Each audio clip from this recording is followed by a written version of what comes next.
are back. Congressman Steve King is not just a congressman from Iowa. Among Iowa Republicans, he is a rock star in this state and a go-to guy. People want your advice. They want your opinion.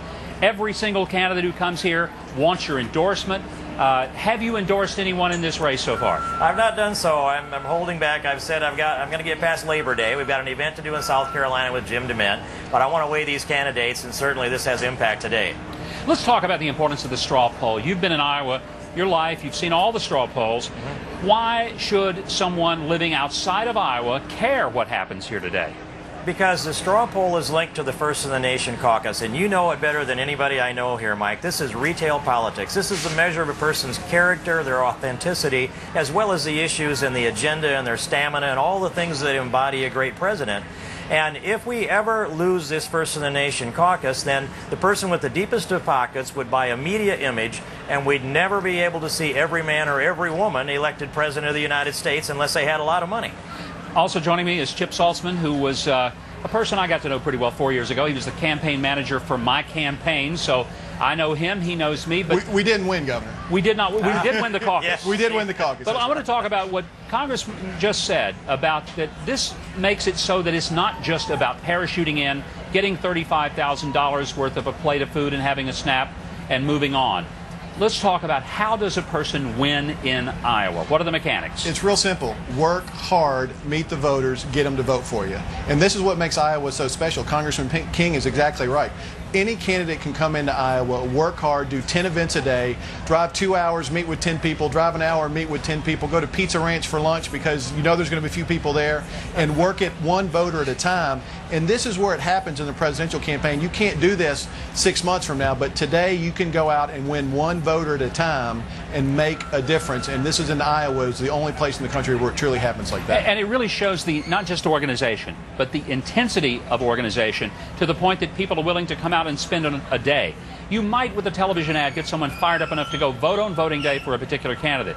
It requires an extraordinary level of intensity to get a person who is willing to give up an all Saturday on an August day to come and to be part of really what is a massive event. How much difference does that make in terms of gauging what I would call the intensity of voters here? You know, as I walked around and here today, and I've got some previous straw polls I've got a feel for, I could feel that intensity, and I think you know what it feels like.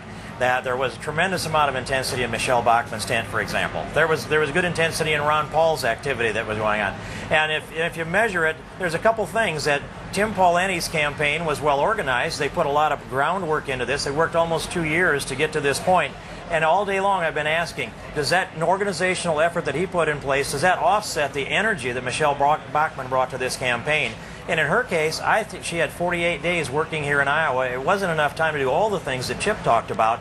So we have a candidate with a tremendous force of her own candidacy, charisma, and personality. If you put the organization behind that, then you've really got, I think, a steamroller here in Iowa. Yeah. Chip, looking onto the caucus, we were outspent literally a dime to a dollar. That's correct. Yet we won the caucus. Tell me how it's possible to win, even if you don't have the media behind you or the money behind you. Well, what we proved 4 years ago is if you have a strong organization, you've got passionate people working for you, you've got strong leadership in like the campaign manager, you can overcome a very weak candidate and win the Iowa caucus like we did 4 years ago. I think you're finished. But what we did, though, is we had all those things come together at the same time. We had a candidate with a great message who was a great messenger. We had an organization that was behind him from day one. We knew what we had to do and we had to do it. And Michelle Bachmann showed a little bit of that today.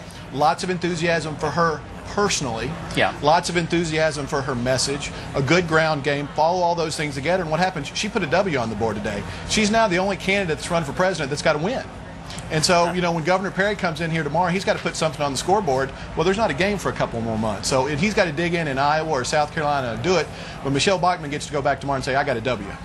Congressman, was it a mistake that Governor Perry decided to not show up here, but then to use this day for his announcement 1,200 miles away? In my opinion, yes. It doesn't mean he can't come to Iowa and work and earn the support of Iowans, but to pick that timing right into the center of the ceremonies here in the straw poll, it's clear that it was intentional. It was an intentional effort to try to step on the straw poll. And as I said, the straw poll is linked to the caucus. If they're not tied together, we don't have an effective caucus. Anything that diminishes this diminishes that opportunity for the common person to win. So we'll see. It looks like he's coming to Iowa tomorrow, and what I'm told is it will be in Waterloo in the same building where Michelle Bachmann announced her candidacy not 48 days ago, and I understand she'll be there. So we might have a shootout at the OK Corral in Waterloo, Iowa tomorrow, Mike. It almost appears that he is going to try to bring the game to Iowa even a day late, but in essence recognizing that with today's win by Michelle Bachmann, he has to get past her to be the Tea Party candidate, to be the value voter candidate. But did he make a tactical error that will be hard to overcome by not being here today and then attempting to sort of take the shine off, if you will? I would not have suggested he do that, but I think he's played it perfectly until today. I think he should have maybe announced next week. I've always been a person in politics is let everybody have their day. This was Michelle Bachmann's day. Give it to her. She's earned it. She's done it well. The people want her to have her day. And to come in and try to take the shine on a little bit is just, I think, a little bit too cute by half. I think Governor Perry, look, the game changes tomorrow. The preseason is over. This was the preseason game. Michelle Bachmann got the win. The season starts tomorrow again, and we reset the board and we start over. And I think Governor Perry is well into that game. Congressman, last time Barack Obama carried the state of Iowa in the general election. What's your prediction? Is he going to win again, regardless who the Republican is?